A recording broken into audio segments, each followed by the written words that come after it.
Unlimited podcast and YouTube channel. And today we are at PAX Unplugged with one of the lead designers, or one of the lead designers of The Lawless Time, John Leo. Tell us about yourself and how you've come into this game and what's brought you here. Sure, absolutely. So I've been with Fantasy Flight about almost 3 years now.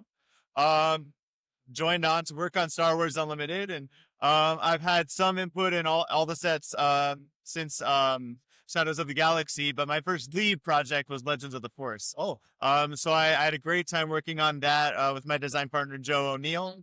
And we had so much fun that we decided to run it back and work together again on A Lawless Time. Wow, that's awesome. So when you started the design, did you want to work with him again? You said you wanted to run it back. Did you just think, oh, we got to do this again, and now come up with new ideas that were different from? Joe rolled on sort of later on to bring the project across the finish line.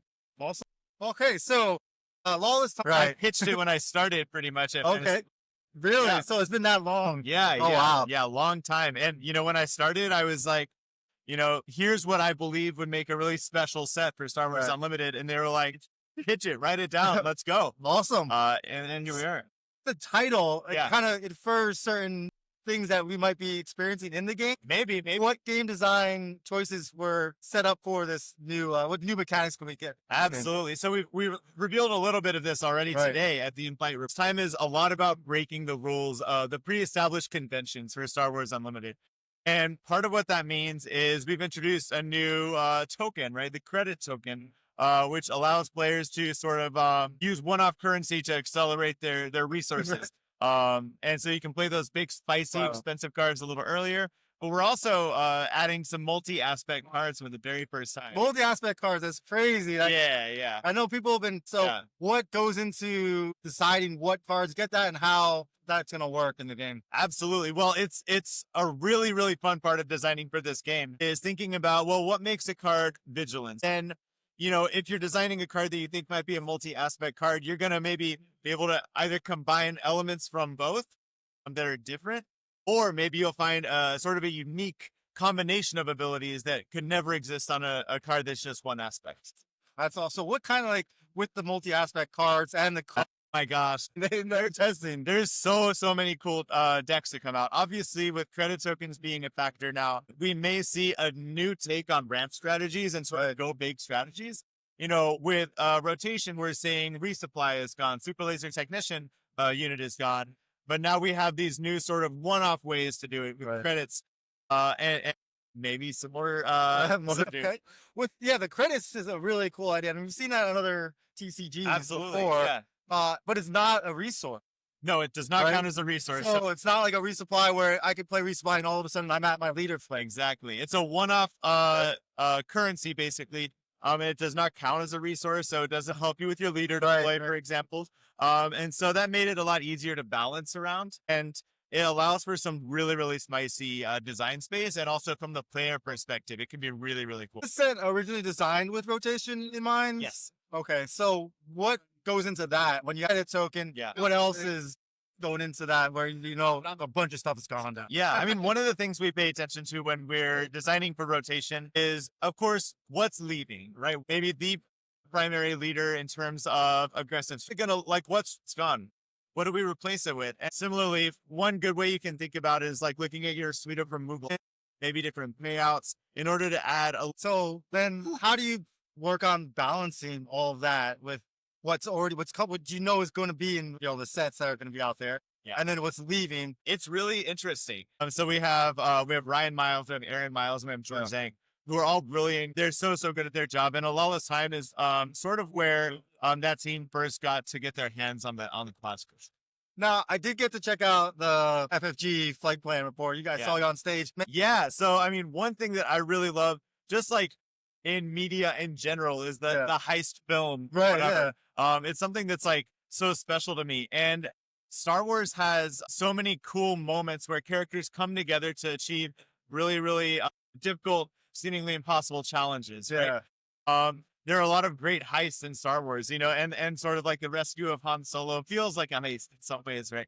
And so we wanted to really lean into that as a way to just bring excitement, but also it's kind of a way to approach the underworld theme, but from a totally different perspective. Okay.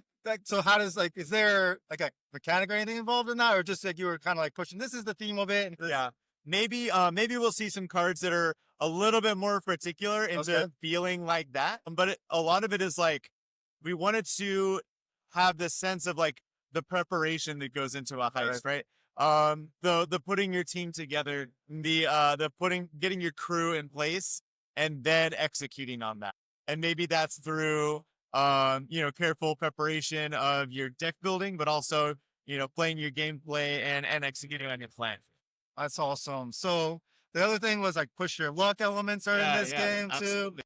I saw with like Hans Golden Dice, you have other like cards like that where you're trying to do something that may not, like you just flip a card or just Sure, yeah. There's gonna be more mechanics similar to that. It's totally possible. One thing that we have, like we saw the Qui-Gon Jinn unit break, so the player have a sense of preparation versus adaptability, and how does that factor into your game plan? Yeah. Are you sculpting your deck perfectly, and do you know the top couple of cards, and what are you going to do with that information? Or are you a fly by the seat of your pants person? You saw the Dr. Afra unit discards a bunch of cards from your deck. I'm so excited for Dr. Afra. It's one of my favorite characters. Leader was a little tough for me to comprehend on how to build. Yeah, but I'm glad we're getting a unit that's coming. Hey, I mean, we were working on A Lawless Time as the game was starting to come out, right? And so we were able to sort of see that fan feedback of like, oh, maybe this leader's kind of a miss. The fans feel disappointed. How can we reapproach this character or this card design in a way that's going to feel like we're doing a service to the fans of that character? Okay, that all the characters have similar mechanics like throughout their. Sure. That's really if you guys like intentionally designed it that way. Yeah. One thing we don't want to do that there's supporting pieces. Yeah, absolutely. So Jeremy and I worked hand in hand on the design for these. And then of course Joe absolutely contributed as well. Fan of that Jabba leader specifically. I love underworld typal stuff. I love value and self-bounce. I think they're both really fun. So we had Jabba and then we had Leia. Organa, someone who loves you.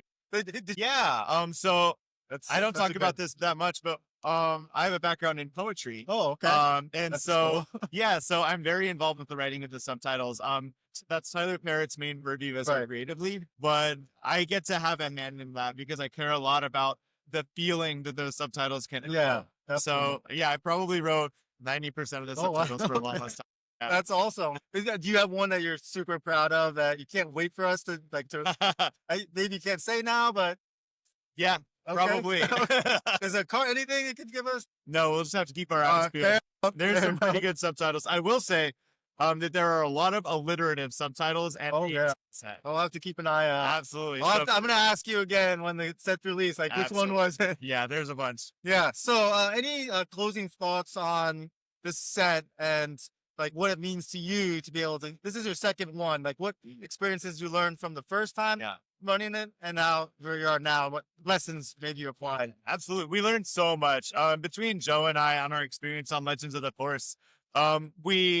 We had such a great time, and the Force mechanic was so fun to design around, the Force token. But that set also had plenty of challenges, right? One of the challenges is that the way it bounced into constructed was kind of complicated in terms of the Force mechanic, maybe not allowing for as much Brent as you could see in like a less quote unquote parasitic mechanic, right?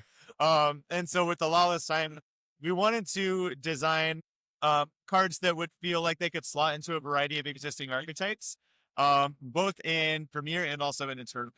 We're also going to see some just totally new stuff. I said in the in-flight that we just did it more unhinged than ever. That's all. But we decided to start breaking rules and see where that led us. And it led us to some really creative places that we're really proud of. That's great. So then what about the future design? Do you have anything that you can share as far as what's coming after for you? Like, so if you like A Lawless Time, there's more sets down the line. Also, the Twin Suns format decks coming out. Okay. So tell us more. So one thing that was really fun about that product and that project is that each of the decks' initial design was developed by a different game designer. Wow.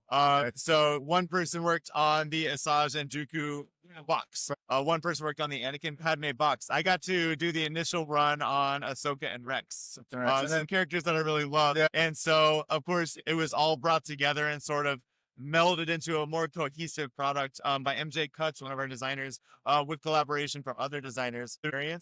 I can't wait for those to come out so I can get them all and play those next, with my friends. That is so cool. With Twin Sons, we had another set which was Savage and Maul, right? Yes, Vajo Bress and Maul, brothers deck. Very, very cool. Yeah, that's awesome. And Joe did that one. Okay. Yeah. So he loves I guess we'll see. Stay tuned, everybody. All right. Well, no, thank you so much for your time and sharing what you, the design and everything, that little hints of what could be coming in the future. We're so happy to be playing this game with you guys and getting a chance to talk to you today. So thank you so much. I appreciate everything. And is there anything you want to say to the Star Wars community before we head out? Bring your trade binder. There you go, guys. He's got cars. Bring them. Any of the conventions we're at. But thank you again. I'm Corey with the Padawan Unlimited. We're at PAX Unplugged here. We're obviously YouTube and podcast channel. And may the force be with you.